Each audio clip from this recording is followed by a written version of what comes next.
네, 먼저 오늘의 이슈 자갈치일보에서 짚어보겠습니다.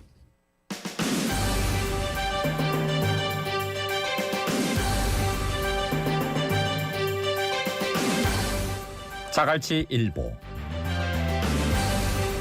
떠오르는 이슈와 부산의 뉴스까지 짚어보는 시간입니다. 자갈치일보 시작하겠습니다. 네, 동서대학교 이성수 교수님 스튜디오에 함께합니다. 안녕하십니까? 예, 안녕하세요. 이승수 교수입니다. 예, 반갑습니다. 자, 오늘 첫 번째 키워드가 정치권 경랑의 5월 1일 대선 한 달을 앞두고 경랑 속의 정치권을 좀 살펴봐야 될 것 같은데요. 어제 참 많은 일들이 벌어졌습니다. 예, 그렇습니다. 어저께 정신없이 많은 일들이 벌어진 것 같습니다. 먼저 대선을 한 달 앞두고 정치권과 정부가 경랑에 휘말리고 있는 모습입니다. 대선 유력 주자인 이재명 더불어민주당 대선 후보가 다시 사법 리스크에 발목이 잡혔고, 한덕수 대통령 권한대행 국무총리가 사실상 대선 출마를 선언하면서 사퇴했는데요. 그리고 곧이어서 민주당의 법사위에 계류 중이던 최상목 경제부총리 탄핵 소추안을 밀어붙이면서 결국 최 부총리까지 자진 사퇴했습니다. 오늘부터 초유의 대행 체제가 시작되는 것입니다. 예, 진짜로 혼란스러운데 이게 다 어제 하루 만에 있었던 일이지. 예, 그렇습니다. 어제 하루를 시간별로 정리해 보면 가장 먼저 일어난 일은 바로 공직선거법 위반 혐의로 기소된 이재명 후보에게 무죄를 선고한 2심 판결이 대법원에서 유죄 취지로 파기환송된 것입니다. 유죄를 선고했던 지난해 11월 1심과 마찬가지로 이재명 후보의 김문기 골프 사건 조작, 국토부 협박 발언을 허위라고 판단한 겁니다. 예, 그러면 이 후보는 인자 서울고법에서 다시 재판을 받아야 되지? 예, 그렇습니다. 서울고법은 대법원의 판단 취지에 기속되므로 유죄를 선고해야 됩니다. 2심에서는 추가 양형 심리를 거쳐서 형량을 새로 결정할 것으로 보이는데요. 대법원의 결정에 민주당은 대법원의 쿠데타라며 즉각 반발했고, 국민의힘은 당선 무효형 확정이 확실하다 하면서 민주당 후보를 교체해야 된다 이렇게 주장했습니다. 예, 이게 어제 오후 3시 상황이었고, 어제 타임라인이 굉장히 촘촘하거든요. 4시에는 한대행이 사퇴 의사를 밝혔습니다. 예, 그렇습니다. 한대행은 대국민 담화에서 저는 우리가 직면한 위기를 극복하기 위해 제가 할 수 있는 일, 제가 해야 하는 일을 하고자 저의 직을 내려놓기로 최종 결정했다라고 하면서 사실상 대선 출마 의사를 밝힌 건데요. 한대행은 오늘 국회에서 대선 출마를 공식 선언할 것으로 알려졌습니다. 예, 한대행의 사퇴는 예상을 했던 일이니까 아직은 그렇게 놀랍지는 않았는데, 그러다가 어제 밤에 또 이슈가 있었지. 네, 맞습니다. 어제 저녁 민주당은 그동안 법사위에 계류 중이던 최상목 경제부총리 탄핵소추안을 밀어붙였습니다. 예, 그렇습니다. 최상목 부총리의 탄핵소추안은 법사위에서 바로 통과됐고, 이어 본회의에서 표결이 진행되었는데요. 하지만 무기명 표결을 시작하려 하던 밤 10시 30분께 최 부총리가 사퇴 의사를 표명했고, 약 10여 분 만에 한대행이 재가하면서 사퇴가 확정되었습니다. 예. 한대행의 임기 마감을 1시간 남기고 벌어진 일인데요. 이로써 대통령 권한대행 직책은 2일 0시부로 이주호 사회부총리 겸 교육부 장관으로 넘어가게 됐습니다. 네, 그렇습니다. 최 부총리가 한미 통상협의 대응 등을 주도해 왔었는데, 이 한국의 정치적인 불확실성이 고조되면서 이렇게 인식을 하면 이제 좀 국제사회에서 문제가 좀 커지지 않을까 이런 생각이 들더라고요. 그렇죠. 지금 트럼프의 관세 정책으로 사실은 세계가 가장 혼란스러운 시기에 있는데요. 예.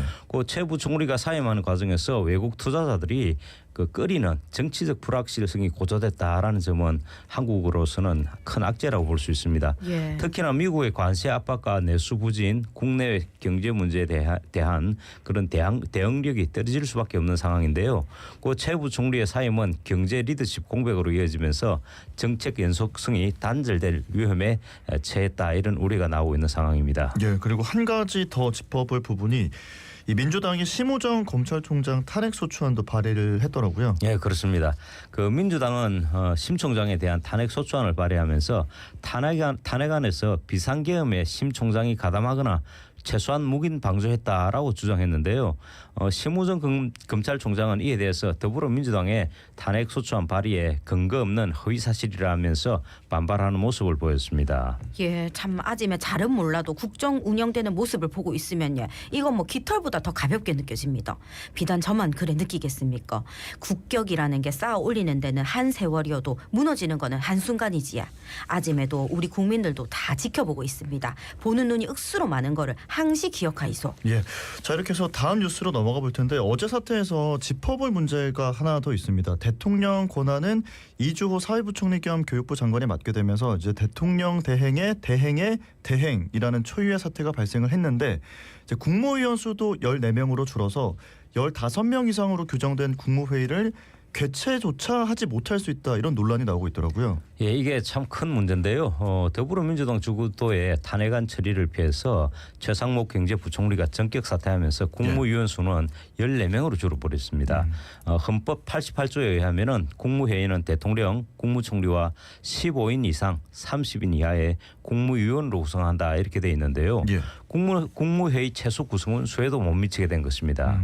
자, 이 상황에 대해서 국민의힘은 민주당의 국무회의 무력화 시도라고 비판을 하는 모습이고 민주당에서는 대선 출마를 위해서 총리, 장관직을 던지고 나간 무책임이 낳은 결과라고 하면서 최상목 부총리 탄핵과는 무관하다 이렇게 맞받고 있습니다. 예, 그렇게 표현하고 있습니다. 그 권성동 국민의힘 원내대표는 국무회의를 무력화해서 이재명의 범죄 사실인 허위사실 공표죄를 폐지하는 법률을 제출해서 거부권 행사를 제2요구권 행사를 막기 위한 것이다 이렇게 이야기를 했고요. 노정면 더불어민주당 원내대변인은 15인이 깨진 것은 한덕수 총리의 사태로 깨진 것이다. 그 직전에 15인이 된 것은 김문수 장관의 사태로 15인이 됐고 국무회의 무력화와는 무관한 사안이다 이렇게 입장을 밝혔습니다. 예, 아침에 잘은 몰라도 국무회의 구성원을 우째봐야 하는 건지에 대해서도 말들이 많던데요. 예, 그 국무회의 구성원을 자연인이 아닌 국무위원으로 정원으로 봐야 된다라는 주장도 있지만 예. 국무회의 구성원을 자연인으로 봐야 한다라는 반론도 만만치 않게 있습니다. 그 오늘 예정된 국무회의를 두고도 정족수 논란이 불가피할 것으로 그렇게 전망됩니다. 네, 자 이런 상황에 대해서 오늘 0시부터 대통령 권한 대행을 맡게 된 이주호 사회부총리 겸 교육부 장관은 국정 공백이나 혼란 없이 운영을 좀 안정적으로 이어나가기 위해서 정부가 최선을 다해야 한다. 철저한 안보 태세, 공정한 대선 관리를 주문하는 모습이었습니다. 예, 저는 이 대통령 권한 대행이 오탄 줄 알았습니다. 처음에는 참말로 이게 뭔 일이고 싶은데 정치라는 게 결국에는 나라 잘 되고 국민들 잘 먹고 잘 살기 위해서 하는 건데 국민들이 참 죽을 맛입니다. 웃자면 우리 국민들이 잘 살 수 있을지 이 생각을 많이 해주이소. 네, 자 다음 뉴스로 넘어가 볼 텐데요. 12.3 비상계엄을 수사하고 있는 검찰 비상계엄 특별수사본이 어제 윤석열 전 대통령에 대해서 직권남용 권리 행사 방해 혐의로 불구속 기소했다고 밝혔습니다. 예, 그렇습니다. 그 앞서 검찰은 지난 1월 26일 당시 현직 대통령 신분이었던 윤 전 대통령에 대해 헌법상 불소추 특권에 해당하지 않는 내란 우두머리 혐의만을 적용해서 구속 상태에서 재판에 넘겼는데요. 네. 그 이후에 이제 헌법재판소에서 윤 전 대통령에 대한 파면 결정을 내렸고 헌법에 따른 대통령의 불소추 특권이 사라지면서 보안 수사가 시작되었는데 어제 직권남용 혐의로 불구속 상태에서 추가로 기소한 것입니다. 예, 여기서 말하는 직권남용이라는 게 1.2.3 비상계엄 사태 당시에 군인, 경찰관들한테 의무가 아닌 일을 하도록 지시한 혐의를 받고 있는 거지요. 네, 그렇습니다. 또 윤 전 대통령이 이들에게 국회와 선관위 등 그런 국회와 선관위 등을 봉쇄 점거하도록 지시해서 국회의원과 선관위 직원, 일반 국민의 통행을 차단하거나 감시하게 하고 국회의원들을 영장 없이 체포 구금하려 한 부분도 직권남용 혐의에 포함했습니다.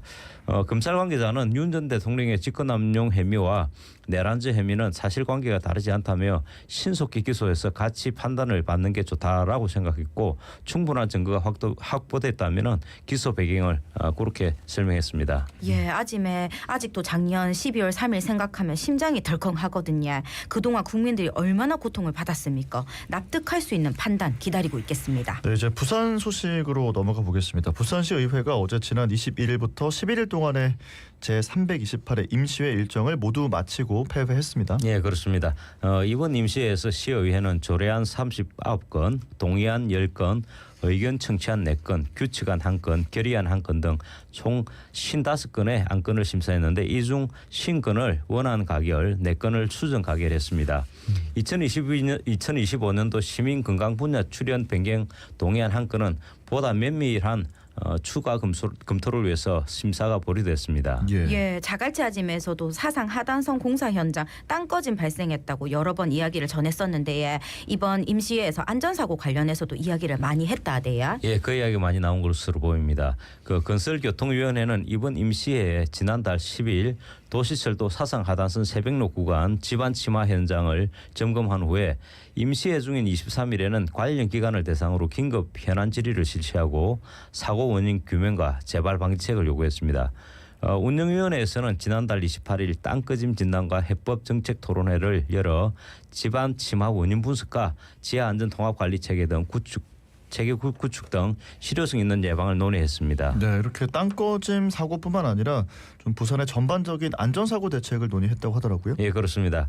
그 해양도시안전위원회는 지난달 21일 긴급 대책회의를 열고 도로 침하 그리고 도로 침수, 선박 침몰, 대형 화재 등 도시 전반의 안전사고 대책을 논의했습니다. 예, 논의해서 그치면 안 되겠지. 아침에 쭉 보니까 모든 일이 주기가 있습니다. 제대로 논의하고 대책 마련해놔야 같은 일이 주기를 돌아 찾아와도 잘 해결할 수 있지 않겠습니까? 다음 회기 329회는 6월 4일부터 열린다 카대에 그 사이에 안전사고 대책 논의한 거 제대로 처리되고 있는지 똑띠 살펴주이소. 네, 이렇게 5월 2일 금요일 아침 자갈치일보 살펴봤고요. 동서대학교 이성수 교수님은 여기서 보내드리겠습니다. 고맙습니다. 고맙습니다. 네, 감사합니다.